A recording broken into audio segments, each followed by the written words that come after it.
High, আমরা এখন এসেছি বোরা কেভস দেখতে। প্রথমে আমরা বিশাখাপত্তনম স্টেশন থেকে কিরণদুল এক্সপ্রেসে করে আরাকু স্টেশন পৌঁছাই।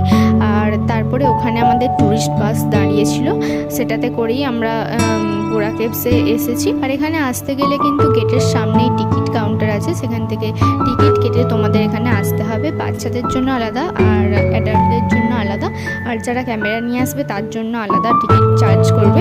এখানে আবার গাইডদের ব্যবস্থাও আছে, চাইলে তোমরা গাইডও নিতে পারো, ওনারা তোমাকে ভালোভাবে বুঝিয়ে এর হিস্ট্রিটা বলে দেবে। আর ওই যে দেখছো ওখানে আমরা নিচে যাব। আমরা এখন অনেকটাই উঁচুতে আছি, আর তোমরা সিঁড়িগুলো দেখে বুঝতেই পারছো যে প্রচণ্ড পিচ্ছিল হয়ে আছে, কারণ সব সময়তেই এখান থেকে টপ টপ করে জল পড়েই যাচ্ছে। আর গুহার ভিতরে কিন্তু ফটো তোলারও ব্যবস্থা আছে, চাইলে তোমরা ফটো তুলতে পারো, তোমাকে সঙ্গে সঙ্গেই বের করে দিয়ে দেবে ওরা। দেখো গুহার ভিতরে কিন্তু লাইটিংয়েরও ব্যবস্থা আছে। ভিডিওটি ভালো লেগে থাকলে অবশ্যই লাইক, কমেন্ট আর শেয়ার করে দিও, আর আমার চ্যানেলটি সাবস্ক্রাইব